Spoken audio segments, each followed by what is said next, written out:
Welcome friends, एक बार फिर आप सभी का स्वागत है आपके अपने यूट्यूब चैनल ट्रेडिंग सॉल्यूशंस पे। सबसे पहले तो हम ट्रेडिंग सॉल्यूशंस की पूरी टीम की तरफ से आप सभी लोगों को दीपावली की हार्दिक शुभकामनाएं देते हैं। हमारी पूरी टीम की यही आशा है और यही प्रार्थना है कि आपका घर धन धान्य से भरा रहे, माता लक्ष्मी की कृपा आप सभी के ऊपर बनी रहे।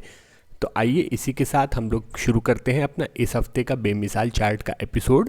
सबसे पहले हम लोग देखेंगे निफ्टी और बैंक निफ्टी पे कि वो अपने चार्ट के थ्रू आपको क्या बताने की कोशिश कर रहे हैं, और उसके बाद हम लोग चलेंगे इस हफ्ते के बेमिसाल चार्ट्स की ओर।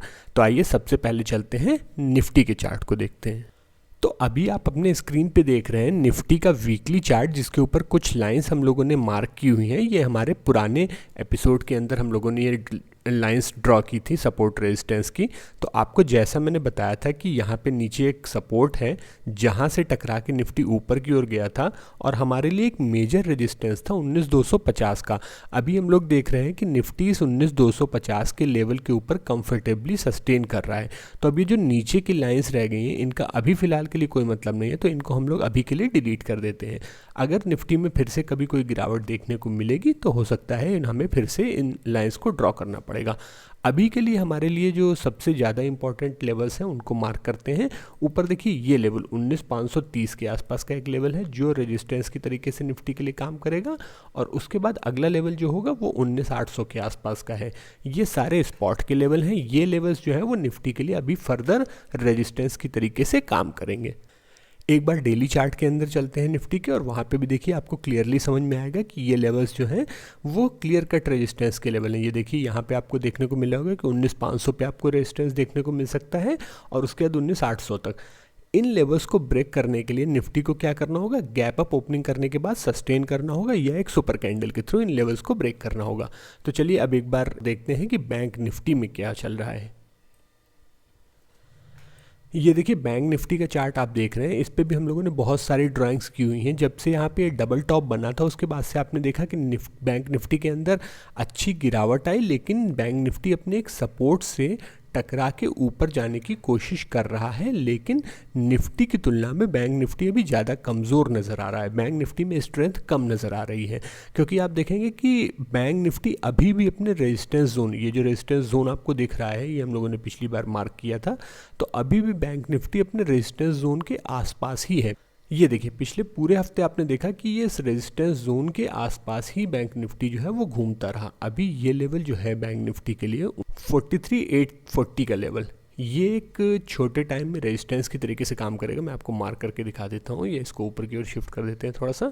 ये देखिए ये लेवल जो है ये बैंक निफ्टी के लिए अभी भी रेजिस्टेंस की तरीके से काम कर रहा है। जब बैंक निफ्टी इसके ऊपर निकलेगा तो हम लोगों को पहला टारगेट जो देखने को मिल सकता है वो करीब 44,600 के आसपास का देखने को मिल सकता है, और उसके बाद अगर बैंक निफ्टी में तेज़ी रही तो फिर ये बैंक निफ्टी यहाँ तक 46,200 तक भी जा सकता है। तो ये बैंक निफ्टी के आगे के साइड के टारगेट्स हो सकते हैं, लेकिन अभी के लिए बैंक निफ्टी निफ्टी की तुलना में कम मजबूत है, या आप कह सकते हैं इसके अंदर कम स्ट्रेंथ है। तो ये तो था हम लोगों का निफ्टी और बैंक निफ्टी को लेके एनालिसिस। अब आइए जल्दी से चलते हैं इस हफ्ते के बेमिसाल चार्ट्स देखते हैं। इस हफ्ते के बेमिसाल चार्ट्स में आपको एक खास लर्निंग मिलने वाली है, तो ज़रूर से इस वीडियो को लास्ट तक देखिएगा। उसमें हम लोग आपको बताएंगे कि क्या है इस हफ्ते के बेमिसाल चार्ट में खास। हम लोगों का इस हफ्ते का पहला बेमिसाल चार्ट है मोदीसन लिमिटेड कंपनी, और आप देख रहे हैं हमेशा की तरह इसका वीकली चार्ट। केवल एक डिफरेंस है कि हम लोग आज जो इसका चार्ट देख रहे हैं वो बीएससी के ऊपर देख रहे हैं, ना कि एनएससी के ऊपर, क्योंकि एनएससी के ऊपर इसका डेटा कम है। अब देखिए इस एक चार्ट के अंदर आपको समझाने के लिए मेरे पास बहुत सारी चीज़ें हैं, तो एक एक करके हम लोग सारी चीज़ों को शुरू करते हैं। तो सबसे पहले आप देखिए कि यहाँ पर वॉल्यूम्स कितना ज़्यादा सर्च किया है, कितना हाई वॉल्यूम्स देखने को मिला है आपको इस स्टॉक के अंदर। अब इसको एक बार पहले हम लोग मंथली चार्ट के अंदर कन्वर्ट करते हैं, क्योंकि अभी हम लोग अगर इसको जूम आउट करेंगे तो काफ़ी छोटा हो जाएगा चार्ट और कैंडल्स देखने में दिक्कत होगी। अब देखिए जैसे हम लोगों ने इसको मंथली चार्ट में कन्वर्ट किया तो आपको साफ सुथरा दिख रहा होगा कि ये कितना बड़ा रेजिस्टेंस था 93 रुपीज़ का इस स्टॉक के लिए। इसको स्टॉक ने आज तक कभी भी क्रॉस करके ऊपर क्लोजिंग नहीं दी थी। हालांकि अभी तो मंथ क्लोज नहीं हुआ है, लेकिन अगर इस लेवल के ऊपर ये स्टॉक क्लोज हो जाता है तो ये बहुत बड़ा इस स्टॉक के लिए एक रेजिस्टेंस को पार करने वाली स्थिति होगी। एक और चीज़ यहाँ पे आपको दिखानी है। एक बार चलिए हम लोग एक राइजिंग चैनल को ड्रॉ करते हैं तो आपको समझ में आएगा कि ये स्टॉक कितने टाइम से एक चैनल के अंदर फंसा हुआ था और उस चैनल को ब्रेक करने की कोशिश कर रहा था। तो एक राइजिंग चैनल हम लोग यहाँ पे ये देखिए मार्क करके दिखाते हैं। ये देखिए एक चैनल के अंदर स्टॉक का प्राइस पिछले करीब 16 साल से 17 साल से सन 2007 से आप देख रहे हैं कि ये स्टॉक का प्राइस इसी चैनल के, बल्कि इसको आप अगर चाहें तो इस चैनल को और पीछे की ओर भी ड्रैग कर सकते हैं। तो ये आप देखेंगे जब से ये स्टॉक लिस्ट हुआ है तब से इसका प्राइस कभी इस चैनल को ऊपर की तरफ ब्रेक नहीं कर पाया। 2004 से ये स्टॉक का प्राइस इसी चैनल के अंदर ही मूव कर रहा है और इस बार पहली बार ऐसा हुआ है कि इस स्टॉक ने इस चैनल के अपर लेवल को ब्रेक करने की कोशिश की है। एक बार फिर आपको बता दूं कि अभी मंथ क्लोज नहीं हुआ है। मंथ क्लोज होने के बाद इस चीज़ का कंफर्मेशन मिलेगा कि क्या इसने ब्रेकआउट सही में दिया है या नहीं दिया है। लेकिन आप देख रहे हैं कि पिछले कुछ महीनों से, यहाँ से अगर आप देखें 2021 से ये स्टॉक जो है इस चैनल के लोअर एंड तक भी नहीं गया है, बल्कि केवल अपर एंड में ही ट्रेड कर रहा है। और कुछ खास चीज़ें हैं इस स्टॉक के अंदर जो आपको दिखाते हैं। तो अब उसके लिए चलते हैं वीकली चार्ट पे वापस। अब देखिए वीकली चार्ट के अंदर आपको एक खास चीज़ देखने को मिलेगी जो कि है इसके अंदर बना हुआ run away gap. Run away gap कहाँ पे बना है वो मैं आपको मार्क करके दिखा देता हूँ। ये देखिए ये जो यहाँ पे गैप बना हुआ है इस तरीके के गैप को कहा जाता है रन अवे गैप। और वीकली चार्ट पे रनअवे गैप आपको बहुत ज़्यादा मात्रा में देखने को नहीं मिलते हैं। डेली चार्ट के अंदर आपको रनअवे गैप देखने को मिल जाएंगे, लेकिन वीकली या मंथली चार्ट के अंदर रनअवे गैप देखने को नहीं मिलते हैं। तो ये एक नया कॉन्सेप्ट था जिसको आपको समझाने के लिए कि हम लोगों ने इस बार इस स्टॉक को बेमिसाल चार्ट बनाया है। तो इसके अंदर आपको मल्टीपल चीज़ें देखने को मिल रही हैं। पहला कि एक बहुत पुराने रेजिस्टेंस लेवल का ब्रेकआउट हुआ है। दूसरा कि एक चैनल का ब्रेकआउट देखने को मिल रहा है। तीसरा अच्छे वॉल्यूम के संग एक रनअवे गैप बना के स्टॉक का प्राइस ऊपर जाने की कोशिश कर रहा है। इसका मतलब स्टॉक के अंदर कुछ तो ऐसा चल रहा है, कुछ तो ऐसे बड़े लोग हैं जो खरीदारी कर रहे हैं, जो इस स्टॉक को ऊपर ले जाना चाह रहे हैं। तो अब इस स्टॉक के लिए आपकी ट्रेडिंग की स्ट्रेटजी क्या होनी चाहिए? कि आपको सीधे जाके बाय कर लेना चाहिए या आपको कुछ टाइम का वेट करना चाहिए?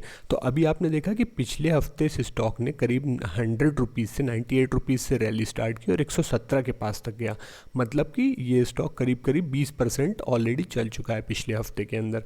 तो अब ऐसी कंडीशन में आपको क्या करना है, इस स्टॉक के थोड़ा सा कूल डाउन होने का वेट करना है और कहीं पर अगर ये स्टॉक आपको इस चैनल के अपर लेवल पर या इस रेजिस्टेंस लाइन के पास, दोनों में से कहीं पे मिल जाता है तो वहाँ पे आप इसको बाय कर सकते हैं और आपका जो एसएल होगा ये रहेगा करीब 73-75 के आसपास। आपका बेस्ट बाइंग का जोन जो बनेगा वो 90 के अराउंड बनेगा या 100 रुपीज़ के अराउंड बनेगा। और उस केस में आपको कहाँ तक के टारगेट के लिए वेट करना है? सबसे पहले आपको क्या करना है, इस तरीके के ब्रेकआउट के बारे में हम लोगों ने एक बार पहले भी देखा था जब महाराष्ट्र स्कूटर करके एक चार्ट था जिसके बारे में हम लोगों ने देखा था कि वो चैनल से शिफ्ट होके आगे जा रहा था। तब भी मैंने आप लोगों को बताया था कि जब इस तरीके के ब्रेकआउट को हमें ट्रेड करना होता है या इस तरीके के ब्रेकआउट के टारगेट निकालने होते हैं तो हम इस चैनल को क्लोन करके इसी के ऊपर एक बार प्लेस कर देते हैं तो वहाँ से हमें एक एक्सपेक्टेड टारगेट मिल जाते हैं। तो यहाँ से आप देखेंगे कि इसके लिए स्टॉक के लिए एक्सपेक्टेड टारगेट जो है वो पहला 130 रुपये के आसपास हो सकता है। एक बार मैं आपको मार्क करके दिखा देता हूँ। पहला टारगेट हो सकता है इस चैनल की मिडिल लाइन। तो सबसे पहले ये स्टॉक या तो कूल डाउन करने के बाद क्या करेगा, इस मिडिल लाइन तक जाने की कोशिश करेगा और उसके बाद जो अगला टारगेट हो सकता है वो हो सकता है इस चैनल का अपर एंड, मतलब करीब 160 रुपये के आसपास। तो आपके लिए दो टारगेट निकल के आते हैं, सबसे पहले करीब 130 और उसके बाद करीब 150 रुपये के आसपास का। तो इस तरीके से आप भी सिंपल तरीके से चार्ट की रीडिंग कर सकते हैं। अगर आपको ये चार्ट की रीडिंग या ये हम लोगों के पढ़ाने सिखाने का तरीका पसंद आ रहा है तो ज़रूर से इस वीडियो को अपने दोस्तों के संग शेयर कीजिएगा। और अगर आपको भी इन फ्यूचर कोई रनवे गैप वाला स्टॉक मिलता है तो उसको ज़रूर हम लोगों के संग आप शेयर कर सकते हैं। अब आइए देखते हैं इस हफ्ते का दूसरा बेमिसाल चार्ट कौन सा है।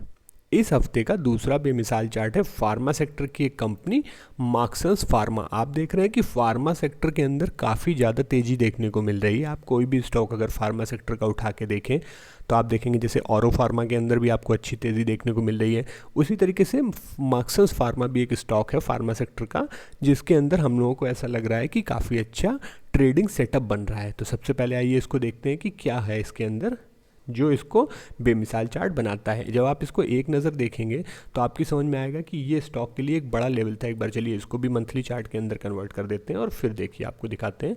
तो देखिए आपको यहाँ पे समझ में आएगा कि ये एक लेवल था स्टॉक के लिए। मैं मार्क कर देता हूँ आपके लिए। ये देखिए ये एक बहुत बड़ा रेजिस्टेंस जोन था इस स्टॉक के लिए।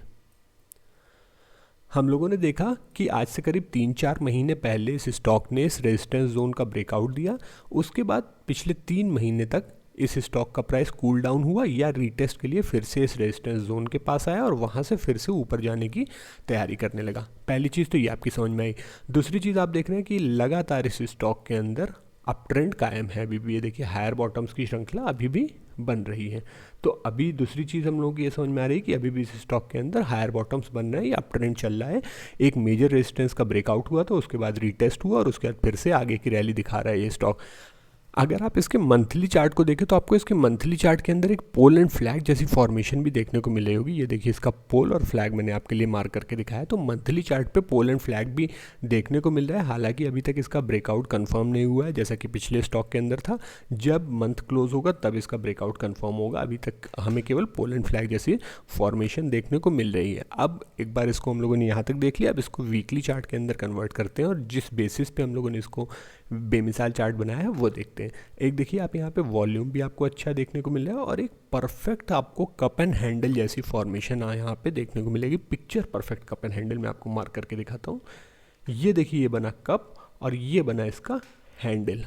और ये लास्ट वीक हमने देखा कि इस कप एंड हैंडल फॉर्मेशन का ब्रेकआउट भी आया है। ये देखिए मैंने आपके लिए मार्क की एक ट्रेंड लाइन। तो अब हमने क्या देखा कि इस स्टॉक ने सबसे पहले एक कप एंड हैंडल फॉर्मेशन बनाया। इस कप एंड हैंडल फॉर्मेशन के बीच में ही इस फॉर्मेशन की प्रोसेस के दौरान बनने के दौरान ही इसने अपने पुराने रेजिस्टेंस लेवल को भी रीटेस्ट किया। वहाँ पे थोड़े दिन के लिए इसने कंसोलिडेट किया और उसके बाद ऊपर की रैली स्टार्ट की विद अ गुड वॉल्यूम। तो ये सारे साइंस मिलके इस स्टॉक को एक ब्रेकआउट कैंडिडेट बनाते हैं, बेमिसाल चार्ट का कैंडिडेट बनाते हैं। अब इसके टारगेट निकालने का क्या तरीका हो सकता है? हम लोगों को इस कप की डेप्थ को मेज़र कर लेना है। तो इस कप की डेप्थ जो है वो करीब इतनी आ रही है, इसको हम लोग ब्रेकआउट के बाद प्लेस कर देंगे। तो इस समय स्टॉक का जो प्राइस है वो करीब 130 के आसपास चल रहा है। इसका जो हम लोगों को टारगेट देखने को मिल सकता है, टेंटेटिव टारगेट, वो करीब 180 रुपीज़ के आसपास का आ सकता है। 180 के पहले आपको एक छोटा सा टारगेट और भी देखने को मिल सकता है। इस डेप्थ को मेज़र कर सकते हैं आप और इसको भी ब्रेकआउट के बाद प्लेस कर सकते हैं। तो जब आप इसको ब्रेकआउट के बाद प्लेस करेंगे तो आपको एक टारगेट देखने को मिलेगा 143 के आसपास। तो यहाँ से करीब 10% के ऊपर आपको एक छोटा सा रेजिस्टेंस देखने को मिल सकता है और फाइनल टारगेट जो है इस स्टॉक का वो करीब 180 के आसपास हो सकता है। लेकिन इसमें एंट्री लेने का जो बेस्ट एरिया है वो हो सकता है करीब करीब इसके रीटेस्ट जोन के आसपास, मतलब करीब 125 रुपये के आसपास, या अगर ये और थोड़ा सा नीचे यहाँ पे करीब 120 रुपये के आसपास मिल जाता है। और उस केस में आपको एक एसएल मेंटेन करना है करीब 100 रुपये का, मतलब आपको करीब 20% का एसएल मेंटेन करना है और वहाँ से आपको करीब 60% का या 50% का अपसाइड देखने को मिल सकता है इस स्टॉक के अंदर। सो फ्रेंड्स, ये थे हमारे इस हफ्ते के बेमिसाल चार्ट। उम्मीद है आपको हमने आज जो नई लर्निंग देने की कोशिश की रन अवे गैप वाली, ये आपकी समझ में आई होगी। अगर आपको इसमें कोई डाउट है तो आप कमेंट सेक्शन में जाके उसको पूछ सकते हैं, हम लोग उसको क्लैरिफाई करने की कोशिश करेंगे। और एक बार फिर से चलते चलते आप सभी के परिवार को, आप सभी के मित्रों को, आपके सभी के रिश्तेदारों को हमारी पूरी टीम की ओर से दीपावली की हार्दिक शुभकामनाएं। हमारा आप सभी से यही निवेदन है, जिस तरीके से दीपावली में दिए जलाकर या रोशनी करके अंधकार को दूर किया जाता है, उसी तरीके से आप भी शेयर मार्केट की ज़्यादा से ज़्यादा लर्निंग लेकर अपने नॉलेज को बढ़ाएं, जिससे आपके भी लॉसेस कम से कम हो सकें। Keep learning, keep earning.